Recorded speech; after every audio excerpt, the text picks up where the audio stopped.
Asian Mission Institute of Pharmaceutical Science and নাৰ্ছিঙৰ বাৰ্ষিক অধিৱেশনৰ সফল সামৰণি।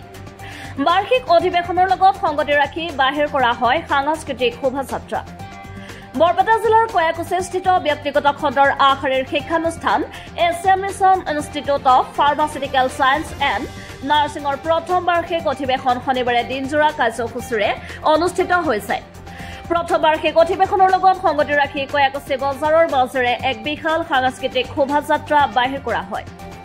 এছিয়ান মিছন ইনষ্টিটিউটৰ পৰিচালন সঞ্চালক ডাক্তৰ আব্দুল কুদুছ সিকদাৰৰ তত্বাৱধানত আয়োজিত বাৰ্ষিক অধিৱেশন ক্ৰীড়া আৰু সাংস্কৃতিক ক্ষেত্ৰত বিশেষ পাৰদৰ্শিতা প্ৰদৰ্শন কৰা ছাত্ৰ ছাত্ৰীসকলৰ মাজত বঁটা বিতৰণ কৰা হয়। উক্ত অনুষ্ঠানত Asian Mission Institute of Pharmaceutical ছায়েন্সৰ অধ্যক্ষ doctor Sumit Das, Asian Mission Institute of নাৰ্ছিঙৰ অধ্যক্ষা কুসুম মঞ্জাৰী বৰগোহাঁই, পৰিচালন সঞ্চালক ডাক্তৰ আব্দুল কুদুছ সিকদাৰৰ সহধৰ্মিনী ৰুণী পাৰবিন, প্ৰশাসনিক বিষয়া সানিদুল ইছলাম সিকদাৰ সহ কেইবাজনো বিশিষ্ট ব্যক্তি উপস্থিত থাকে। সঁচাকৈয়ে আজি এটা গৌৰৱৰ দিন আৰু ভাল লগা দিন কয়াকুছিবাসীৰ হৈ। বিশেষকৈ আজি কয়াকুছি অঞ্চলৰ দৰে এটা অঞ্চলত আজি বিশেষকৈ ফাৰ্মাচী আৰু নাৰ্ছিং এই দুটা ক্ষেত্ৰত আমি বহু দিনৰ চেষ্টাৰ ফলত Asian Mission Institute of Pharmaceutical science আৰু নাৰ্ছিং দুটা ডিপাৰ্টমেণ্টৰ আমি ইয়াতে ইষ্টাব্লিছ কৰিবলৈ সক্ষম হৈছোঁ।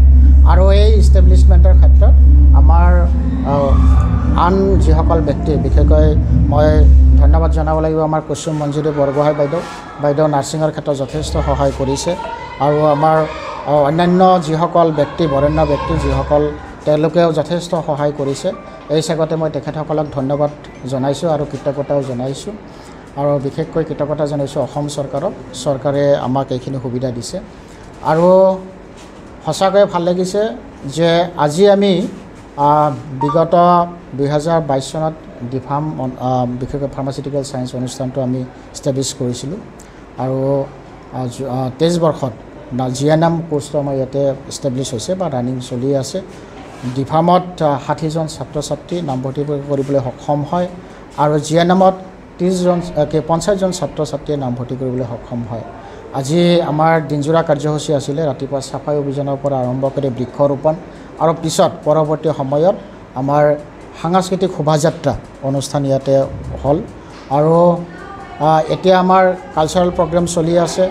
আৰু আজি আমি আমাৰ বিগত বৰ্ষত ছাত্ৰ ছাত্ৰীসকলে বিশেষকৈ তেওঁলোকৰ মাজত লুকাই থকা যি প্ৰতিভা, স্পৰ্টছৰ ক্ষেত্ৰতে হওক, সাংস্কৃতিক ক্ষেত্ৰতে হওক, সেইখিনি প্ৰতিভাৰ ক্ষেত্ৰত তেওঁলোকৰ যাৰ য'ত দক্ষতা দখল আছে, বিশেষকৈ ফাৰ্ষ্ট, ছেকেণ্ড, থাৰ্ড আদি কৰি তেওঁলোকক আমি পুৰস্কাৰসমূহ বিতৰণ কৰা হ'ব আজি। আৰু আমাৰ ডিফাৰ্মৰ যিসকল ছাত্ৰ ছাত্ৰী, তেওঁলোকে চূড়ান্ত বৰ্ষৰ পৰীক্ষা এই মে' মাহৰ 28 তাৰিখৰ পৰা অনুষ্ঠিত হ'ব। সেই ছাত্ৰ ছাত্ৰীসকলকো আজি আমি বিদায় সম্ভাষণ জনাম। গতিকে এইখিনি কাৰ্যসূচী হাতত লৈ আজি আমি অনুষ্ঠানটো ইয়াতে পাতিছোঁ।